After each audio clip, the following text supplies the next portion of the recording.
Well, good afternoon, good morning, good evening to whoever may be watching this or whatever time of the day that you're watching this. But we're very excited today.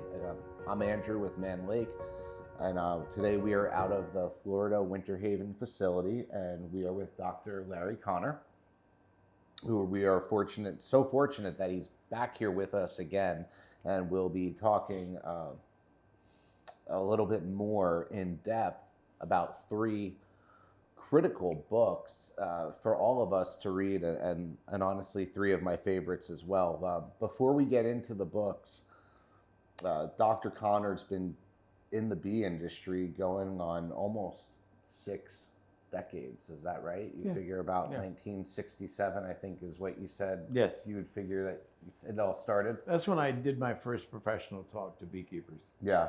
So it's as a graduate student. Yeah, that's pretty incredible. And then you were in Ohio State from 72 to 76. Right. And then along the way throughout many different travels. Well, the rest of the 70s, I was in LaBelle, Florida. Okay. Running the date amp bee breeding program. Yep. Where we produced the breeder queens for the Starline and Midnight queens. And we also were mass producing an instrumentally inseminated queen that we sold for, what, $6.70? Yeah. Which was basically what you now pay $100 for. Yeah. Oh, absolutely. And then now you've been a founding member of Wick-Wasp Press. Yeah, the Wick-Wasp Press was started by Roger and Mary Lou Morse. Yep.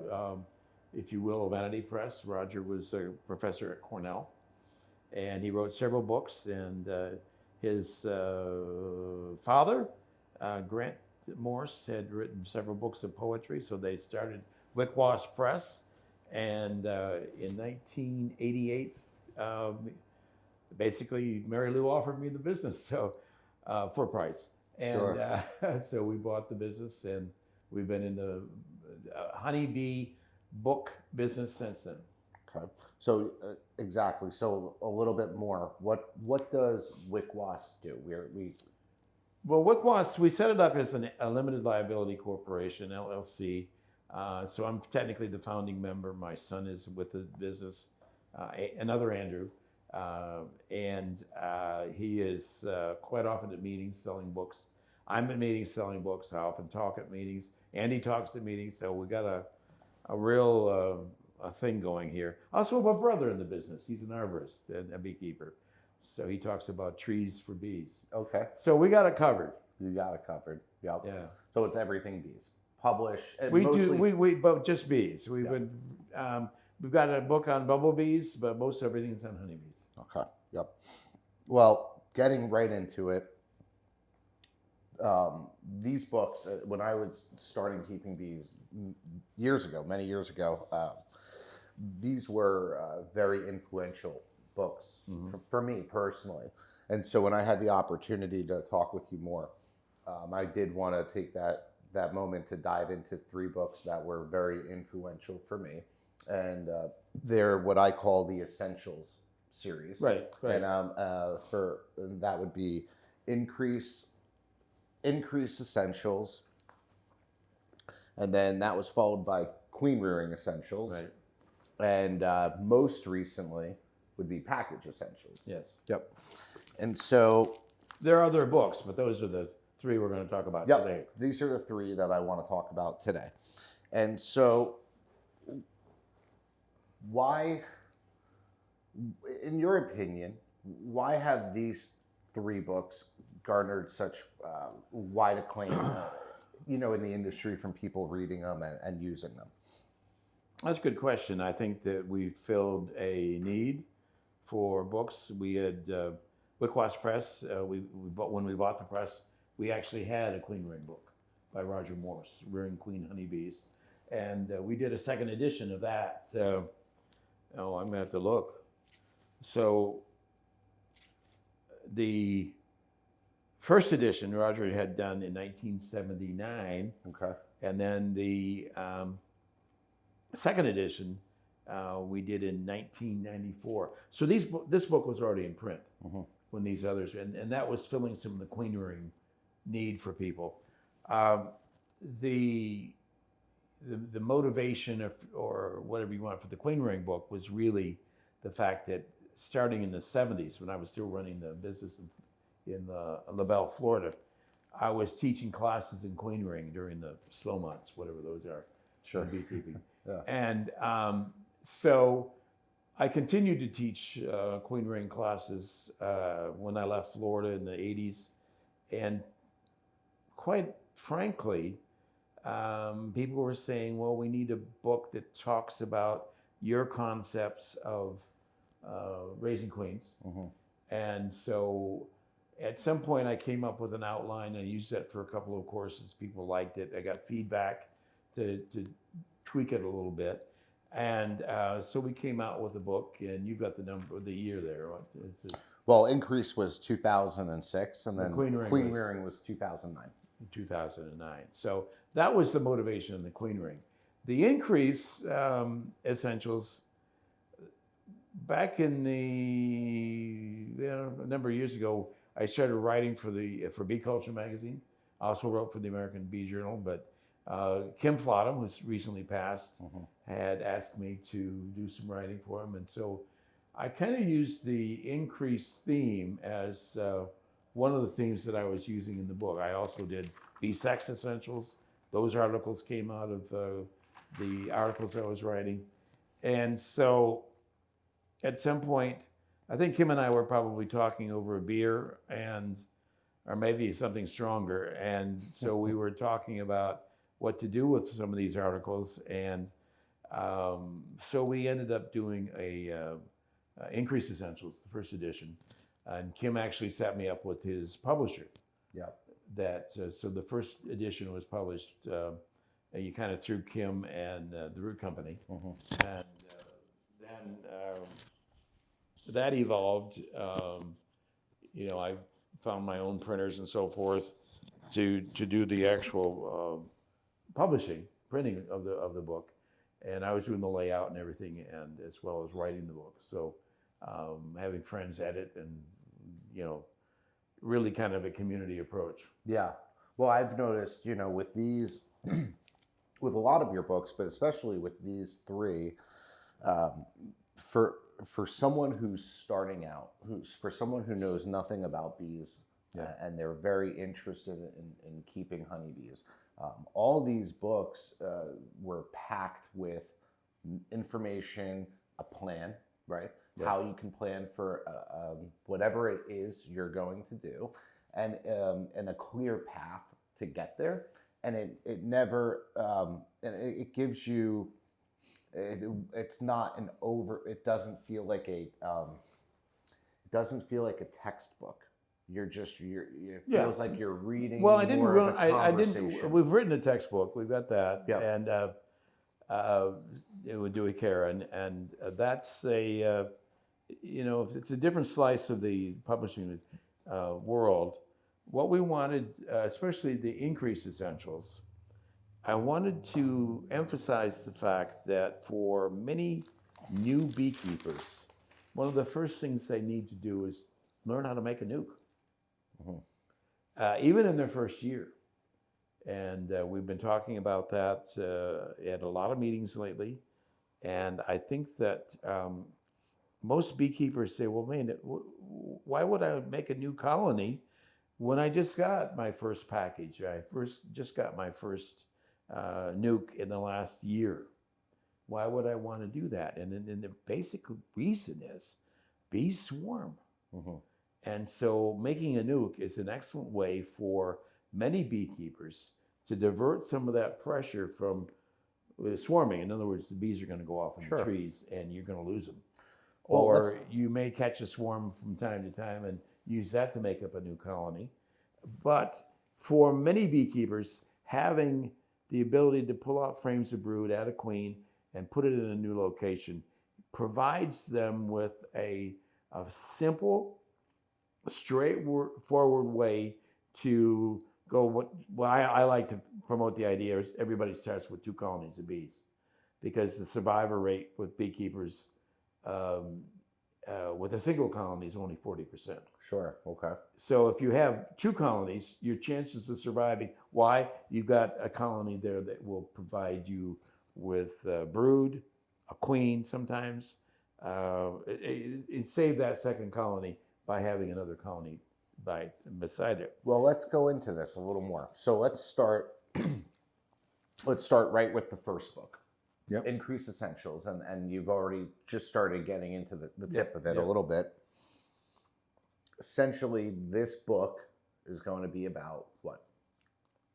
What's it about? Making new colonies. Making new colonies. And making a 5-frame nuke, which is, I think, the industry standard. Yep. Pretty much. And there are people that do 3-frame, 4-frame, 6-frame, 8-frame, you know, and it's all terminology. But a 5-frame nuke is pretty standard with the industry, right? Yeah, it is. And so I think that you can find wood and plastic 5-frame nukes, usually deep frame, but there are people that use mediums. And there's not a right or wrong. It's what works for the beekeeper. But I think for a new beekeeper, starting out with a 5-frame nuke, if you've got 10-frame or 8-frame deep boxes, it's a very logical sequence that you go to a 5-frame nuke, and then you keep that colony going. And at some point, it's either going to grow or going to combine it with an existing colony. Most people, you know, my opinion, you're going to make a nuke to replace losses. You're going to use it to grow your colony count. Sure. So if you're at 2, you want to go to 3. Now you've got that. And if you're going to 100, you can go to 200. You know, that level of expansion is possible with nukes. And of course, some people use nukes to sell. And I think that some of the most successful bee clubs I've seen in this country have been the people that take and pair up a new beekeeper with an experienced beekeeper. And in the process of mentoring and educating the new beekeeper, they actually make up a nuke that beekeeper is going to buy from the teaching beekeeper. So the new beekeeper now has a nuke they know all about because they were there when they made it, and they helped grow it up, and then they helped move it to their new location. That's an interesting. That's an interesting concept, having the new beekeeper actually even getting involved. You know, making that first nuke. And then it's all part of the process, because instead of, you know, taking a class and, you know, getting your credit card out and saying, okay, when do I pick it up? Now they've got hands-on experience. Sure, absolutely. Well, you talk about with hands-on experience. One of the things that I've noticed in Increase Essentials and the other 2 books as well, Queen Rearing and Package Essentials, is that you give us a lot of insight into different regions and different beekeepers. Was that just, was it planned? Well, sure, it's a little bit of serendipity, did it just fall out that way? The beauty is that you learn from the people that you work with. Mm-hmm. Yeah, absolutely. And so you are going to benefit from the people that you observe. And when I was living in Connecticut during the 80s, I got to know Ted and Becky Jones, and they're written up in there. Yep. And Kim Flottam gave them the name the Connecticut Nuke. Nothing about Connecticut unique, but just because that's where it happened. Sure. And it's the fact that you're making up a 5-frame nuke in April, and you're selling it in May. And in that particular model, the Joneses were taking the bees from their colonies, and Ted would make up these colonies without bees in the winter. So they've got, you know, frames of food, 2 frames of honey. They've got drawn combs. They're all set, and they even marked the year that they were going to make up these nukes. So they knew they had them, and that's in the book. And then they make up the colonies, and for queens, it was too early to raise queens in Connecticut, but they were able to buy queens from Hawaii and install them. These are mated queens, and they're able to put them in, and they very quickly, because of that tremendous bee behavior we call egg laying rate, the queens are capable of doing up to 1,500 eggs per day.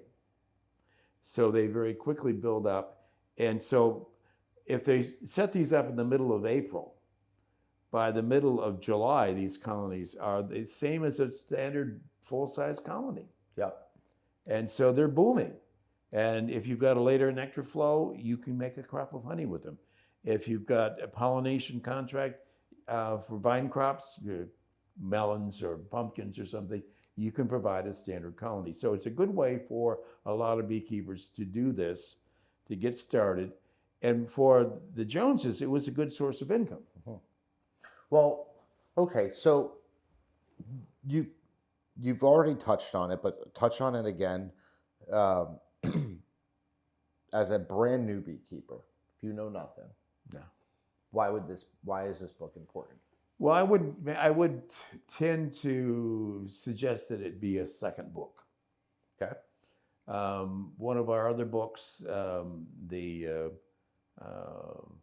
Bee Essentials that I wrote for beginners, we haven't included it in the title, but this is the beginner book I wrote.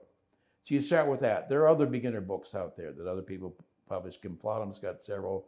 I've got a couple of books that we sell that I recommend, but this is a good one. And then my son wrote a book on vocabulary, which we didn't intend it to be a beginner's book, but it's become one because once you learn the vocabulary, you learn a lot about beekeeping. But to get to your point, Increased Essentials teaches a lot about beekeeping. And in the process of learning how to make up an increased colony, a nuke, and there are various methods. Some people, follow my general plan, which is you remove 3 frames of brood, you add 2 frames of food, and a queen. The queen can be a mated queen, or it could be a virgin queen. It could be a queen cell. Some people like to let the bees raise their own queen in what they generally call walk-away splits. Split. And then somebody just recently called them dirty splits, which I don't particularly like. It implies there's something wrong with it. But you let the bees raise their. But as you go down that progression, that age line, when you have a colony that is, you pull it out, you say, okay, girls, we want you to raise your own queen. It's going to be a month before you have any egg laying. Of course. By that new queen. A full month. And then it's going to be 3 more weeks before you have new bees emerging. So what happens is those colonies can drop in population. If you put in a mated queen, and this is what I think is so useful to teach us the new beekeepers, you understand all of a sudden, okay, now this queen's going to start laying within a day or two. Yep. And then, 21, 22 days later, you've got new bees emerging. And that's about where the population, the colony, the bees that you put in as nurse bees are now starting to decline or die off.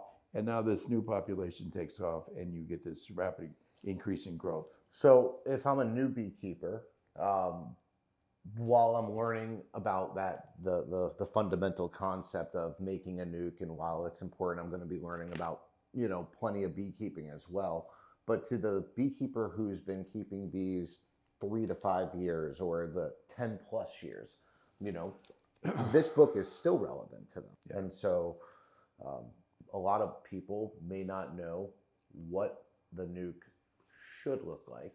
When they get that. And you talk about in the book brood strength, queen type. It's going to be harder to see queen type, easier to take a look at brood strength. Your queen type. What are we looking? Yeah, what are we looking basically, for? It boils down to you have to have enough bees in there, and so I say 2 to 3 frames of brood. I like 3 frames of brood. Mm-hmm. That's deep frames, because that's going to give you the right support and growth. And if you're in an area where you've got a problem with small hive beetles, here we're in Florida, sure, I would expect that a colony set up with a single deep frame has a higher probability of being slimed out by hive beetles. Absolutely. Yeah, there's not enough bee population to you don't have enough bees and grow faster than the overrun. Right. Yeah. And so that's a concern. There are some people that will start out nukes and use them as mating nukes, and start them with single frames, and then add another frame and another frame. Well, start them out with 2 frames, a brood frame and a food frame, and then as they harvest queens, they add another frame, and they use the probably one of the Mann Lake's division board feeders to move it over, so that instead of having a food frame there, they've got a division board feeder as the 5th frame. So they're running a 4-frame nuke with that. Well, that works for them. Yep. And it may not work for everybody in all locations. That's certainly something to do. I like to use frames of honey, because to me, a frame of honey is going to be, or 2 frames of honey is going to be the best thing you can do to get that colony to build up. And once you get to a point where the bees are emerging from those 3 frames of brood, you've got to say, okay, now do I add a second box? Do I move this into 8 or 10 frame equipment? You have to make that decision, because don't make the mistake I did. I made up nukes so strong, then it was that my daughter in Alaska came back, and all those nukes I made up had swarmed. Well, let's talk about that. So one of the things that I really appreciate about Increase Essentials is that it's, in my opinion, it's just got a very clear-cut, easy to understand scientific approach to the information that we're reading, right? And so I'm not sure it's so scientific as it is practical. Yeah, well, in the middle, right? You break it down for us that why 1 frame and 1 to 2 pounds, of bees is not, almost always is not enough, due to the fact of the adult bee population 1 month later. And then you also go on to say, likewise, a nuke that's got 4 frames of brood and 4 pounds of bees, a nuke that's built that way, has a, gear up for a higher probability of swarm. And so there is a literal science to what you start with to what you have a month later. Right. That is the balance between too small and too big, and allows that hive to be sustainable. Yeah. One of the things too, that when we are making up nukes, we want to make sure we're making them up with nurse bees. Yeah. And I've seen beekeepers that deliberately try to make up nukes with older bees, and I think their success rate is much lower, because older bees that have already done their nursing and are now foragers, all they're going to do is die on you. And now who's going to take care of that colony? So unless there's emerging sealed brood that's going to come up right away, you could have a gap. And you don't want a gap, because now you've got to, you're no longer growing, which is number one. You assume all these nukes are going to grow. Mm-hmm. And secondly, you want to make sure that the population hits a point that you must have an expectation of why you want this colony to be at this point, in terms of your nectar flow, your pollination needs, whatever it may be, that you want to have that. And so I like the 3 frames of sealed and emerging bees, young nurse bees, and a young viable queen. Right. Okay. Mated queen. Lastly, on Increase, before we dive into more on the Queen Rearing Essentials book, you talk, to quote you, you say you use Increase nuclei to solve problems in the bee yard. Yeah. Now, what problems are you talking about that nuke can help a newer beekeeper solve? I know we were going over a bunch of them earlier. But... Well, certainly you can use the assets of a nuke. Yeah, let's talk about using. So if you've got frames of brood, got frames of brood, and if you have a colony that's gone queenless, you can keep it going by adding a frame of brood while you're waiting to get a queen, or you can let them raise their own queen, just to keep the colony alive, which may or may not. What would be a better solution, in my opinion, is to combine the 2 colonies and save where you had a full-size colony that's, for whatever reason, gone downhill, that you're going to save it with that nuke. Well, you could also, like Mike Palmer talks about, having that brood factory. Exactly. You have brood, if you have, you know, a handful of nukes and 10 colonies, let's say. Yeah, I like brood to and put it in. And, I like and to have that. super nukes. In other words, if you've got a 10 frame, a 5 frame deep nuke, you put another 5 frame deep box on top and let them grow into it. Oh, like a 5/5. 5/5. Yep. And I know Mike does this, and he does them double. So you got, in his case, it's 4/4 next to a colony, the same box divided, 4/4. And one colony, you know, the entrance is in the north and one's in the south, or one east or west. So they're opposing sides of the colony. It's a great way to have these, as you said, Mike Palmer's brood factories. My co-author Dewey Kieran likes to call them resource colonies. Yeah, same idea. And rather than brood factories, but I think brood factory is a really clear statement of purpose. They are there to raise brood. To give the beekeeper options. Well, Mike in particular is using them to boost colonies. Yeah. In other words, we tend to think about commercial beekeepers splitting their hives all the time. Mike does the opposite. Just before the nectar flow, he's adding frames of brood to colonies that are going to produce honey, so that their population of foragers is going to be at a maximum at the point of the nectar flow. And he's in Vermont, so he's able to use that as a way to collect the clover honey crop that he's probably getting. And so this is a good way of building this up. And he's got other crops up there, nectar flows as well. But it's a good summer plan.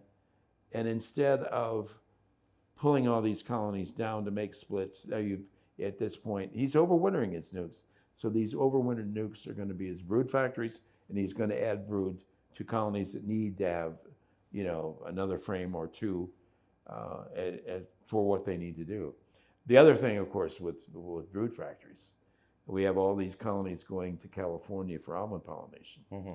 And quite often, to make minimum, they need to add frames of brood and bees just before they go out to California. That's right. So if you're in, you know, Florida or Georgia or Michigan, where I'm from, that you're adding brood to these. You're probably not keeping the bees in Michigan, but wherever you are keeping your bees in the you're building them up, adding brood to them, and that nuke is going to stay at home, and build back up again. So when the bees come back, you can make up more colonies or do whatever it has to be, replace dead outs, whatever happens. Right. You've got a little insurance policy that you don't have to write a check for. Okay.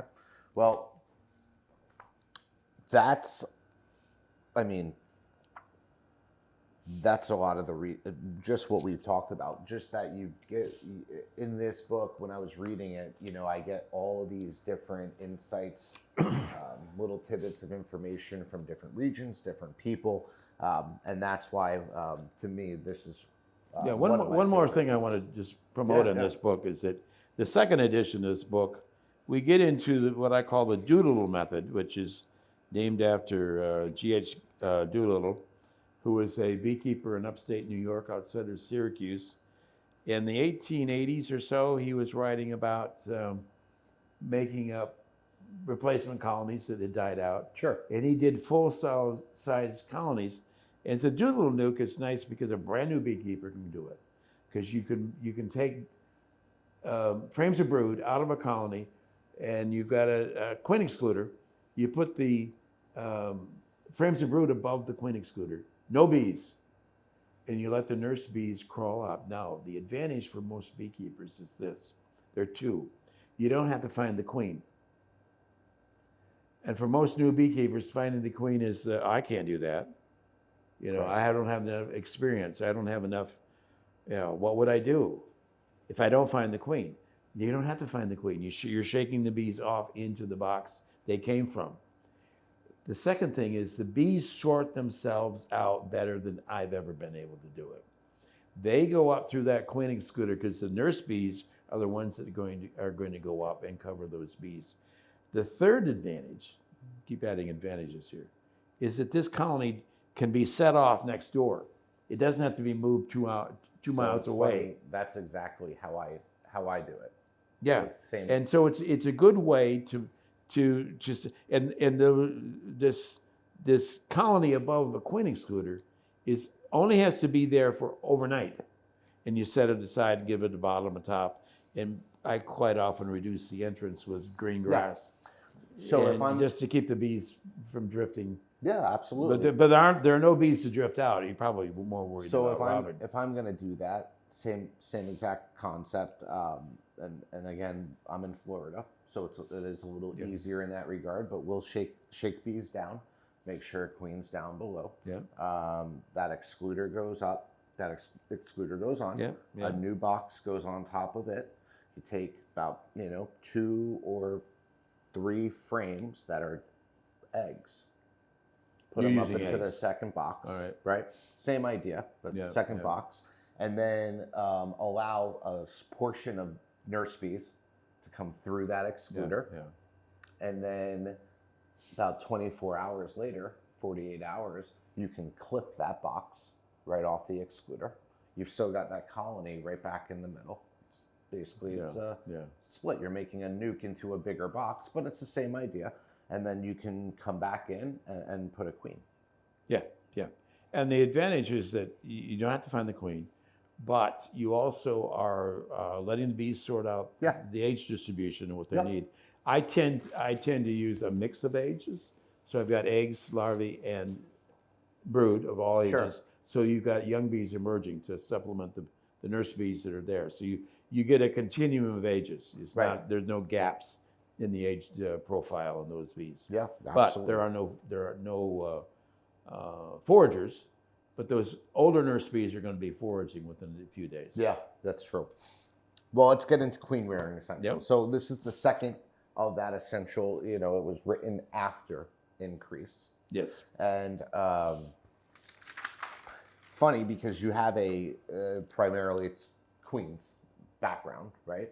Well, in the program in Florida, yes. Okay. But of course, you got to keep in mind that, a good part of what you do to raise queens is to make new colonies. It is, but so I'm just wondering for anyone watching, why was any reason why increase first, queen second?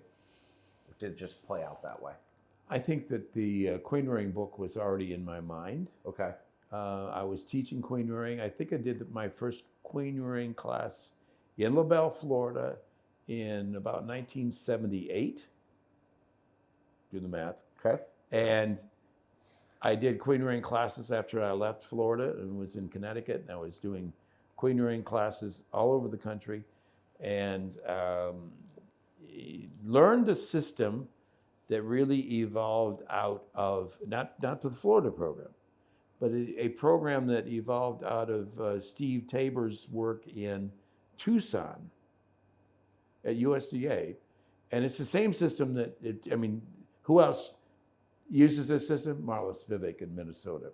And so our technique of a starter, finisher, and mating nukes is pretty much the same. There are further complications and so forth, but it's a simple method of teaching. Mm-hmm. And I've had so many people tell me, without taking a class, I've used your system. It's in there. Yep. To raise queens. I raised queens the first year, and I'm using it every year. Well, let's talk about that. Commercial queen rearers, producers, have learned from this book. Well, so one of the like I had said earlier, one of the similarities between between these 3 books, and you follow it up with queen rearing right after the increase, is that you have specific regional areas, specific people that kind of shape how that book kind of plays out. And in the queen rearing book, you talk a lot about Buckfast, the program in Florida and Illinois. You talk about California. You talk about Hawaii. I mean, those are the areas that helped shape a book like this, right? Well, I was lucky enough to work with Brother Adam. This is not a Wickwas title. This is from Northern Bee Books in England. Beekeeping a Buckfast Abbey. Brother Adam developed a Buckfast bee, which the The Abbey's no longer involved in, I think it's a Danish program now in Europe. And there are a few Canadians that are trying to do it. And I don't know what the status is, but in the 1970s, I was asked to do the actual insemination using sperm from Buckfast Abbey and virgin queens from weavers in Texas. And so I got to both arrive at the same time, sat down and did the insemination. Yeah, you can mail sperm. It's amazing. And so I did those inseminations. Because of that, I was able to visit with Brother Adam in England, early 80s, I guess it was. The picture of the apiary staged out along the hills. Yes, it's beautiful. probably the most famous. It's all lava rock, and it's probably the most famous mating yard in the world because it's located out in isolated part of the Devon, the moors. And so when a colony was stolen, one of those mating nukes was stolen, it made the international news. That's how important this has been in the past. So I also was influenced by the fact that when we bought Wickwaz Press, I bought the Queen Ring book and the rights to it from Roger Morse. Yeah, okay. So this is Rearing Queen Honey. This is the second edition that we did when Roger was still alive. And it's typical of the books we were doing at the time with, I call them gray ladies because there's no color. And but it's a good book. It still sells. It's a good basic Queen Ring book, but it's not the starter finisher system that I like to promote. You know, okay, so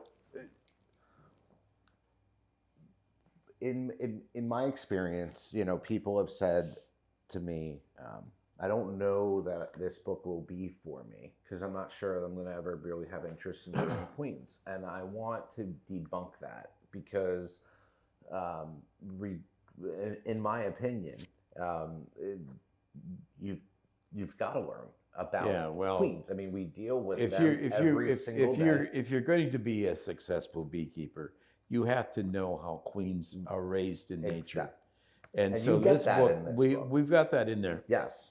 And also, if you are going to be a consumer of queens from the queen production industry, that's right. Even if you're not going to graft them, if you're not going to raise those queens, but every beekeeper is probably in a situation where they're going to say to them, I've got these lovely queen cells, whether they're swarm or supersedure cells. I want to use them. Now, where do you draw the line about becoming a queen producer? You're actually producing queens, or the bees are producing them for you. But now you're actually able to harvest those queen cells and make up mating nukes or whatever it is you're going to make up increased colonies, or both, so that you've got them in your operation. Yeah. Well, and also, you know, what are some of the benefits? If someone does decide they want to, you know, dabble in some queen rearing, take that next step in beekeeping, what are those benefits that they see of raising their own stock? I mean, is it having more control? Well, first of all, you develop a strong empathy for the people that are trying to do it commercially. Yeah, that's for sure. That you understand that this is not the easiest thing you try to do. And it is a more advanced concept in terms of what's going on. But if you understand the basics of queen rearing, even if you never do it, you understand that you are going to have the person who raises their own queen. I'm back up here. The person who raises their own queen controls the timing of their queen production. You're not waiting for the bees to arrive in the mail or FedEx or whatever it is that they're shipping the queens to you. Secondly, you get to choose the grafting mother. Now, it may be the best colony in your operation. It may be an $800 breeder queen. And that might be where people hear the term breeder. A breeder queen, yes. And breeder queens are simply the queens that you picked out. Sure. As the one you want to propagate from.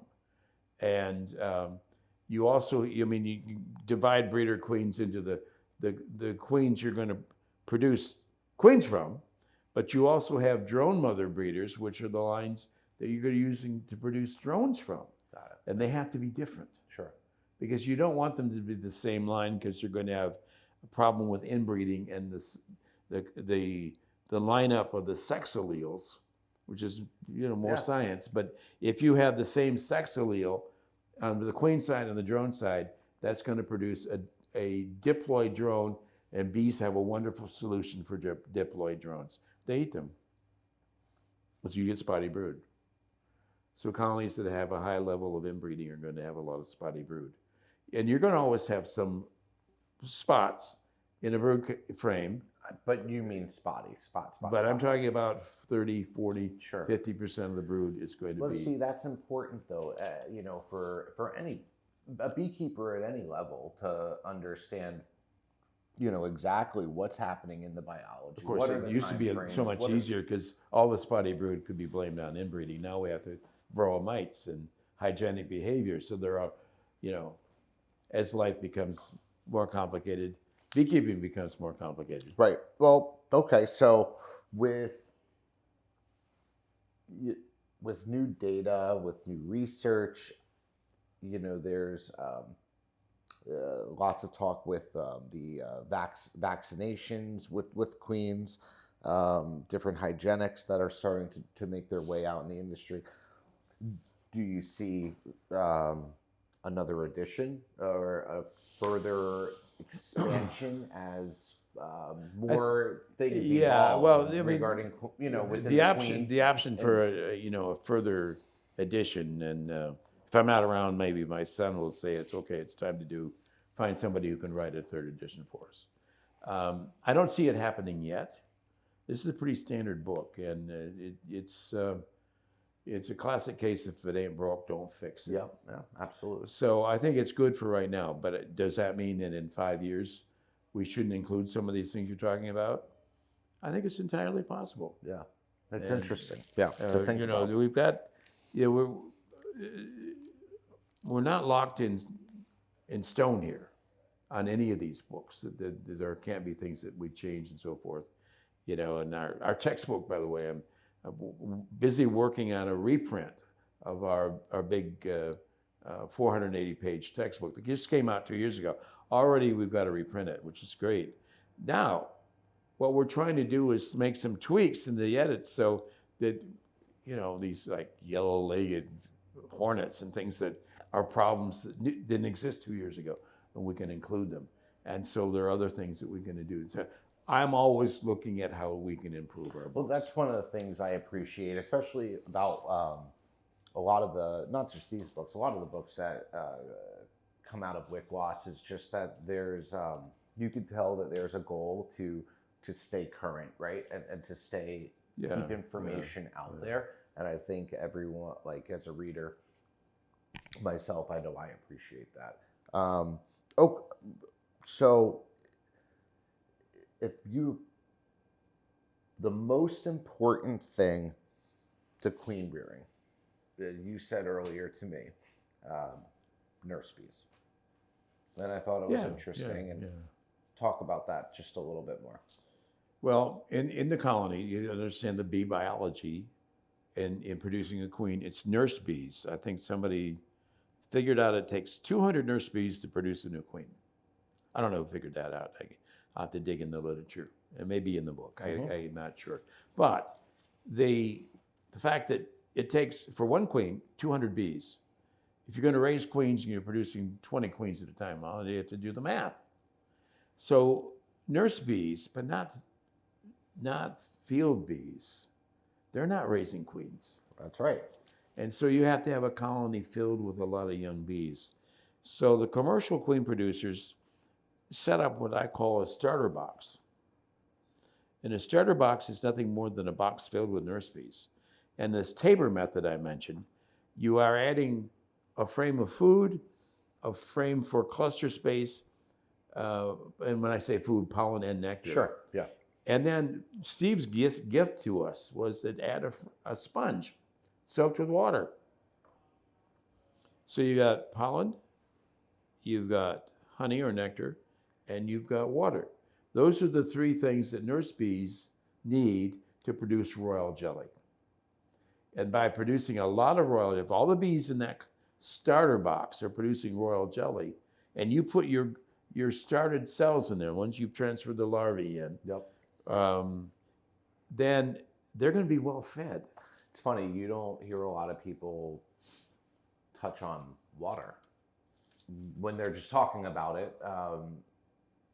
and you're right how critical that is when you're putting Well, it all most together. most beekeepers assume that you're going to have a humid environment in a colony, but that's even here in Florida. You get a hot period of weather. It's in the 90s, and you haven't had rain for several days. The bees are probably slightly dehydrated. And then you shake the bees out and put them in a box and say, raise queens. Okay, your chances are going to be improved by adding that sponge. Yeah. Now, what I've observed in every situation where I've taught classes, and I don't know, maybe a dozen places around the country, that sponge is always dry the next morning. It's interesting. So where it's, they needed that water. Unsure they if we needed need that it or water. not need it, but yet a day later, usually more often than not, it's consumed. Right. And I think at some point I probably cautioned people in my classes not to use a brand new sponge that has plasticizers in it.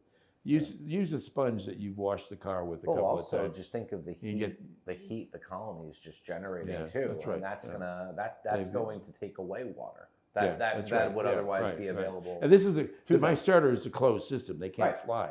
There's no brood, no queen, but you've got food frames and no open flight. So you're keeping the bees in there overnight. And that's the system. There are variations in the book. Yeah. That's the basic system. Okay.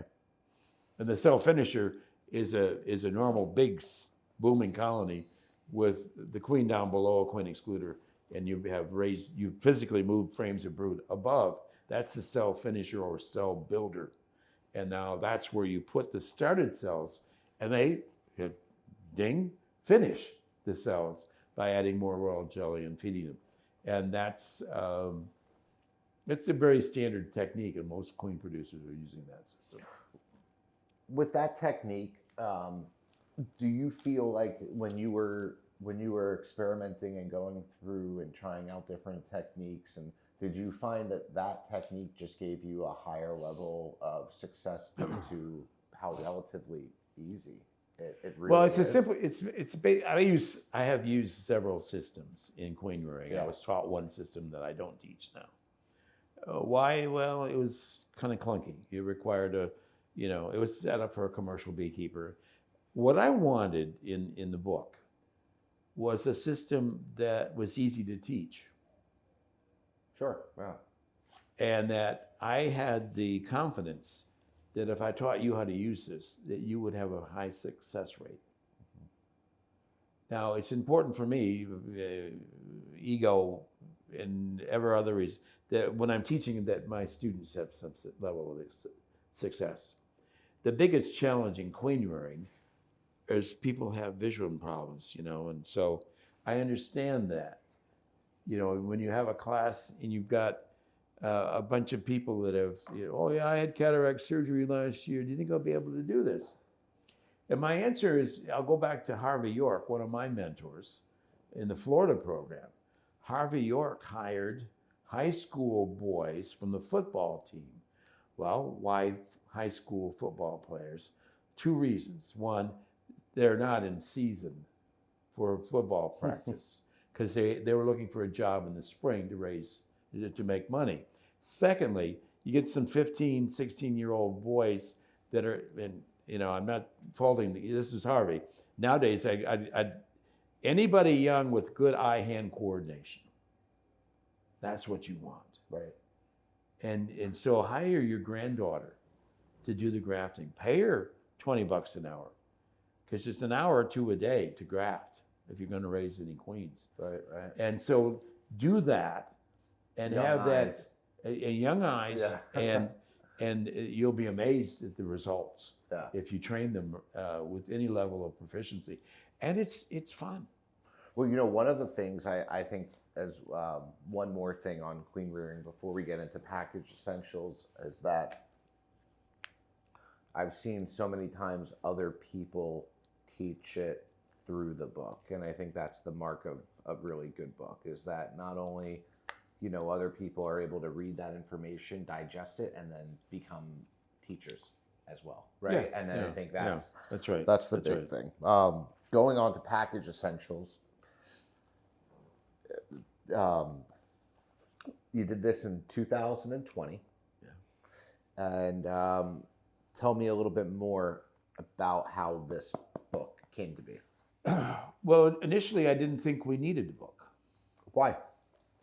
Well, I saw large numbers of beekeepers, bee clubs, bee supply dealers, I won't mention any names, who were selling packages. And they were teaching a class that taught people how to use packages. And I'm thinking of one example in Michigan, a good friend, and he teaches a class every year, and he buys packages from some of our friends, and he installs them in the class, and the students learn how to do it. So I didn't feel there was a strong need, because the demand for how to manage a colony with using packaged bees seemed to be met. But then, as I mentioned to you earlier, my first packaged bees probably came from Sears back in the 50s. Yeah, let's both Sears and Roebuck.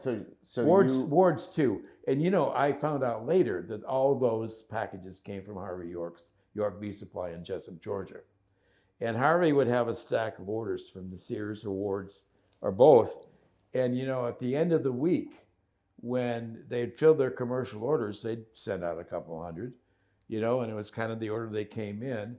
And it was a potluck as to whether you're going to get your package today or next week or when it was. But we got our packages, we installed them, and we put the bees in the orchard, and every year the bees would die. Well, it's probably because of Dad's insecticide use in the orchard more than anything in terms of our skill set. But we'd buy packages every year. Right. And this is not unusual. So this sort of haunted me in terms of why we need to have a book on packaged bees. I've known packaged bee producers, Reg Wilbanks, Harvey York, the Weavers, fellows out in California that were producing packages that were part of the Starline Midnight program. I knew these people. Oliveras, you have in here as well. Oliveras, and then at some point I was able to visit Olivera's operation in Hawaii. Okay. And that was my first trip to Hawaii, and it was one of those things. I was being hosted by a beekeeper. Some beekeepers have tunnel vision. If you live in Hawaii, you're not thinking about beaches if you're a beekeeper. You're thinking about honeybees. Right. And so we go from bee yard to bee yard to bee yard, visit Oliveras and so forth. But wait a minute, aren't there beaches in Hawaii? So I was able to visit with Ray's brother and his dad. And so I had a good visit with them. And then later on, I worked with Ray Oliveras in California. Yep. Got to know them. And, when you're able to go and visit the production facilities where packages are being produced, and you're out there on, windy apiary, and the next one is windier apiary, you understand that, they're sheer numbers of bees to produce all these packages. And the crews that go out.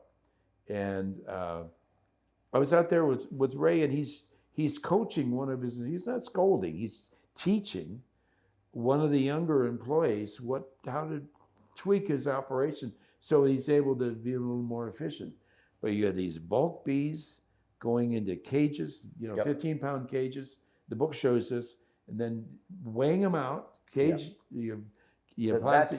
The pictures in this book are really incredible. And so the cover photo is those are the bees that are being produced there at Ray's. Plastic boxes. And of course, I'd worked with beekeepers that are using the wooden screen. Sure. Yeah. And I'm not saying one is better than the other. So it's a way of doing this. So understanding how these bees are produced, then I realized that the more I teach, the more I lecture, it became abundantly clear to me that many people had trouble with packages. Okay, so this book is going to help. This book is going to break down, well, like it says here, production, installation. But this was for me, that was the big ticket, is the management. That's what you're talking about. Well, yeah, we're talking about how do you manage successful. How do you make it successful? And one of the things that we have to do is to get beekeepers to open up the hives and look. Yep. Look at the is the queen laying. Did she get out of the cage? Did she do what she's supposed to? You know, she's a mated queen, but she's a young mated queen. So there are occasionally issues with, you know, is she well mated or, you know, So is that issues package okay? So then, in some ways, you could, yeah, you're not wrong to ask yourself, you know, okay, that queen might not be fully established within that package. Well, again, the fact is that in the book we talk about how are these queens produced, Right. and you know there are a lot of beekeepers that have this wonderfully romantic idea that that queen is the mother of those bees. Well, that's nonsense. They may not even be genetically related. You could be getting Italian bees with a Saskatraz queen or some other combination, Sure. and there's no Rhymery. It's no predicting. And I know that in the packaged bee industry that there are some beekeepers that, all right, you got an extra 100 Italian queens, I'll take them and put them in, you know, I'm selling Italians, so, you know, you're and then same thing with packages, with bees, bulk bees. I'll take 1,000 pounds of bees, please. Right. It's like going to a drive-in, you know. Sure. Well, the reality is the industry helps itself. And now the beekeepers are going to be in there, and you have to understand that that queen has not laid more than a few square inches of brood in her entire life. And now she's in a box with how many bees in a package? 12,000. 12,000 bees? Yeah. So you get 12,000 bees in there. And now our expectation that she's going to jump right on the frames. Well, often too, it may be no drawn comb. And yes, Sometimes. So you're feeding, trying to get the bees to produce comb. And you want to see eggs in there within a day or two. So there's a lot. Okay, so if I'm a beekeeper, if I'm a brand new beekeeper, and I've decided that I want to go the route of getting a package, this book is going to give me a clear path to getting that package. Exactly. Package in a box. And if you're going to buy packages every year, you need to read that book every year because you need to do like Charlotte does, refresh your memory of how to look at these things and how to manage those colonies. Right. You know, where do you learn to, you know, there's an expression I like to use. Sometimes the beekeeper needs to back away from the beehive and let the bees do what they've got to do. So let's touch on that real quick. So I know I've dealt with packages for a long time, and I always find you have a better success rate when you are installing that package. The food is in the hive, and you leave it be for a little bit. Yeah, right? yeah, but you have to monitor. You have to monitor, but too often, you know, we want to go right back in that next day, Yeah, right after that package. And to your point, you've got everything in that hive is frantic in that moment. You've got bees getting to know each other. They've been together a week, maybe, right? Probably week, not 2 even weeks. that. Okay, you got a young queen. Like If you're getting bees out of California, you're in the Wilkes-Barre branch, so you got 3-4 days. By the time the beekeeper installs a package, maybe 5 days. And so maybe a day or two before. So yeah, you're about a week. Yeah. So it's not a lot of time together. Let them settle, let them get acclimated. And I think the initial thing is you got to be feeding. Absolutely. Yeah. If you're not feeding, you're wasting a lot of money. So I know a lot of people will talk about packages being very similar to a swarm. Right, they're unofficial. Right. You've got no brood. Well, they're a lot alike. There's in many a lot ways. alike in many ways, but they're different.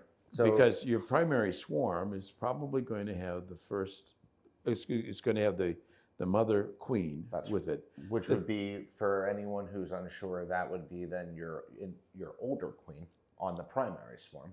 Yes. Yeah. She would be probably the overwintered queen. Okay. Yep. All right.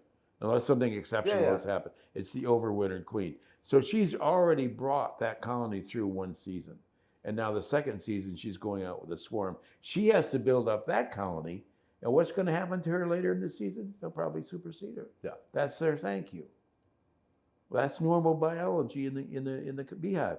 The secondary swarm, the second swarm that leaves from that colony, which many beekeepers will think, that's enormous, that must be the prime swarm. Because every time a colony swarms, it takes about 60% of the bees that are in the hive.